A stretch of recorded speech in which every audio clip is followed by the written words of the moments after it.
In response to teacher feedback about the length of time it was taking to prepare for lessons, we have created a new organizational system for the Equals lesson prep materials.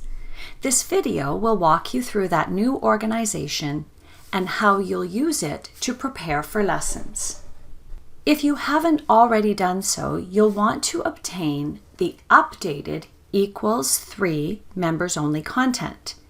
You can access this content by going to the website on the page, bit.ly/Equals members. When you get there, you'll need to fill out the form, and a link to a download folder will automatically be sent to your email. Once you've downloaded that content, you'll open up the updated Equals 3.0 members-only content.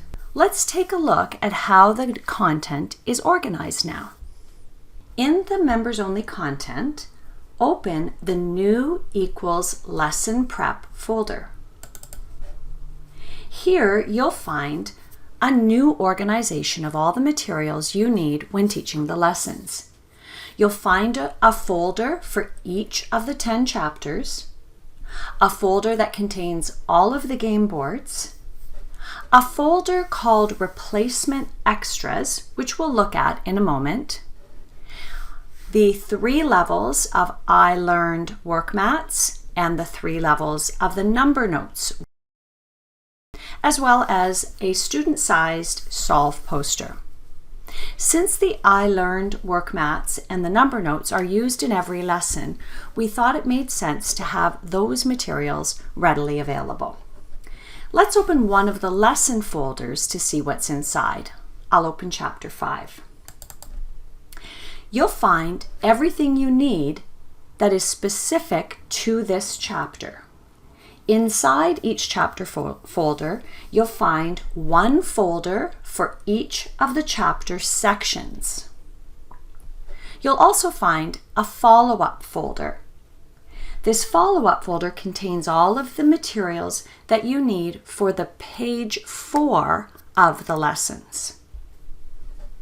Let's open a specific section folder. Here you'll find what you need to teach the lessons for this section. So this is Chapter 5, Section B. The first thing I see is the materials list for this section. You'll also see all of the picture symbols for that section of lessons, all of the worksheets available in 3 different levels, the work mat that is called out for that section of lessons, and if there were student tools or game boards, they would also be found here. So everything for the section is located in one place. So how do you use this new system to prepare for lessons? Let's take a look. So let's review. As you prepare to teach the lessons in Equals, it's important that you gather a few items in advance. We recommend that you have 20 file folders, 2 file folder containers, or you may use a filing cabinet, and a clipboard on which to place the materials list. Remember that you will label each of the 2 sets of folders, 2 sets of 10 folders, with the following labels: your worksheets, both skill and problem solving, your vocabulary cards, the lesson pick symbols, student tools, number notes, game boards, any materials that you have prepared for yourself, the I Learned work mats, and any optional work mats that you may print off in 8.5 by 11 size. This will allow you to store all of the items that you're going to need for the lessons so that when it comes time to teach a specific lesson, everything you need will be waiting for you. Instructions that explain this process are found in your Quick Start organization in the Equals Overview Guide. So we want to have a system to organize the materials in, and so we recommend that you have 2 different sets of those file folders. In this picture, I have stored these file folders in separate boxes. But as I say, you could do this in a filing cabinet. So let's say I am going to teach a section from Chapter 2. I'll open the Chapter 2 folder in the new equals lesson prep folder and select the section that I'm about to teach. I'm going to teach Section C. I'll open that folder, and the first thing I want to do is locate and open the materials list for that section, Chapter 2, Section C. When I open that materials list, I can see that there are instructions at the bottom of the materials list to guide this process. Let's start with the items that will be placed in those folders you created. Some of these items will be printed from the members only content, and some will be gathered from your curricular kit. We begin with the skill and problem-solving worksheets for the entire section.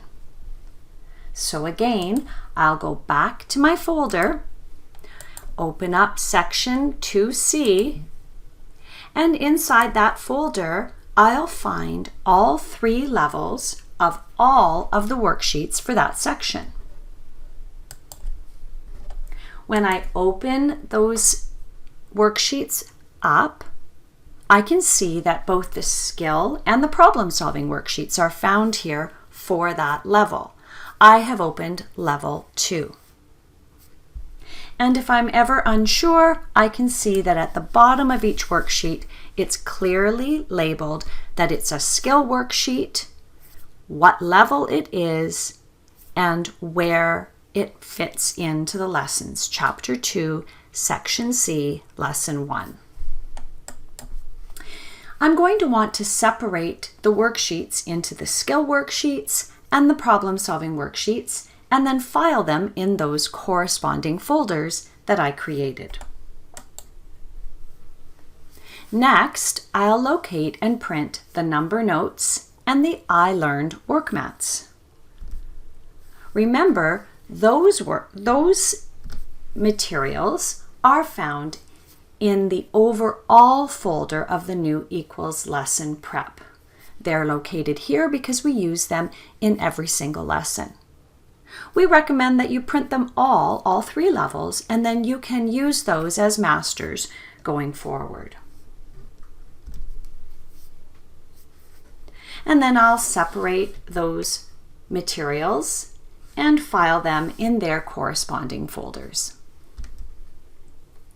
Next, we're going to locate the lesson picture symbols. So back I go to my Chapter 2. I'll open up Section C, and this time I'll find the lesson picture symbols. This one document contains all of the picture symbols for each lesson in Section 2C. And it's clearly labeled. Now I'll file these in the Lesson Pics folder. Next, I'm going to locate and file student tools, any work mats, or any game boards.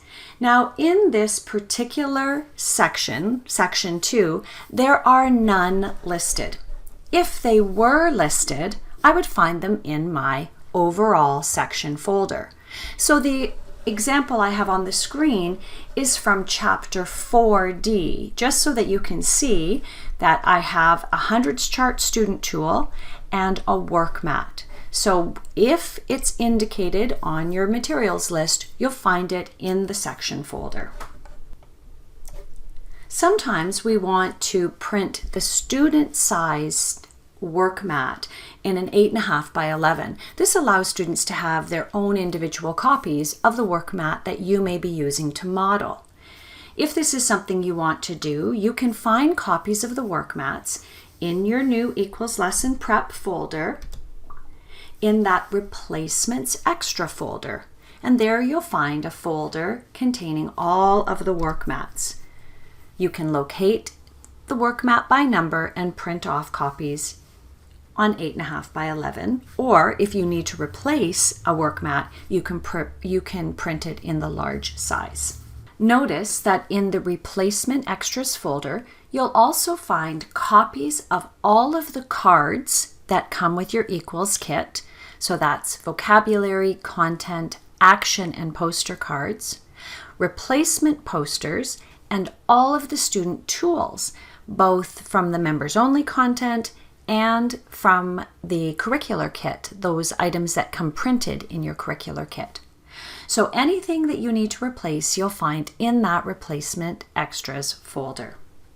If you are doing any activities from any of the page 4 follow-up pages in the lesson, you'll need to obtain the materials from that Chapter 2 follow-up folder.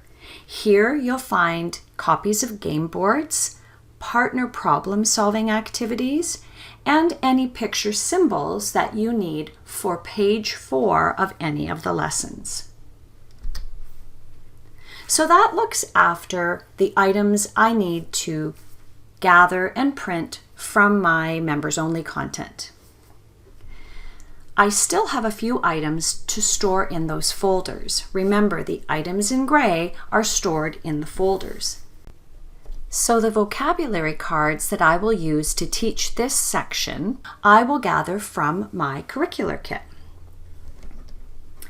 You'll also notice that there are no student tools that I need to pull from the curricular kit for this particular section of lessons. If there were, they would be listed here. So I'll go to my vocabulary card box and I'll pull the vocabulary cards that are listed on that materials list and store them in the vocabulary cards folder so that I can easily find them when it's time to teach each lesson. As far as manipulative items go, we recommend that you pull those as you need them. There's no point in pulling everything out at the beginning of a section because, as you know, lessons take several days to teach. So you can reach for those items as you need them. Likewise, anything that you need for additional cards like the action cards, the content cards, and the poster cards, you can certainly pull those as you need them as well. And the work mats and posters, we just recommend that you organize those, pull the posters and work mats that are called out for this section and put them to the top of your list or your stack of posters and work mats so that when it's time to teach, you don't have to go rifling through 25 posters or over 50 work mats. Finally, we have a list of classroom materials that are listed on that materials list. These are provided by the teacher and they tend to be items that we have in our classrooms or available somewhere in the school or easily obtained. This is so that students see math in their world and in their classroom. It's certainly reasonable for you to substitute items if you don't have the exact item that is listed here. But this is a guide, and we just recommend that you store those items in your math area. So a few tips just to remind you about when you are preparing for lessons. We really recommend that you resist the urge to pull everything for a lesson all at once. Remember, there are 4 pages to the lesson and there are several activities on each page, and so only gather the items you need for the section of the lesson that you plan to teach that day, and you can gather those items day by day. It's a great idea to involve your students in gathering the materials, particularly the manipulatives or some of the cards. Keep your manipulatives and your content kit in an accessible area so that when you're teaching, you can easily reach for the items you need. Remember, a lesson takes anywhere from 1 to 2 weeks to teach. Most teachers will get through 2 or 3 activities per day. And so when you consider the materials for those activities, it really isn't an overwhelming amount. So try and limit yourself to just what you're going to teach per day. So before you get started teaching, you're going to want to walk through the steps that I just showed you in this video. Gather and label your 2 sets of file folders. Choose the section of lessons you intend to start teaching at. Locate and print the materials list for that section that you're planning to teach. And then locate and print and organize all of the printed resources from the members only content into the folders that you have just organized. While you're teaching the first section, you can start gathering the materials from the members only content for the next section you'll be teaching. So that's why you have 2 sets of folders. You can start building the next section while you're teaching the first section so that when you're finished teaching, everything's ready to go. And you'll repeat that process. And remember, you want to pull other materials as they come up in each lesson. Don't pull them all at once. So hopefully that new organizational system will streamline your prep for lessons, and you'll spend less time looking for materials so that you can get busy teaching.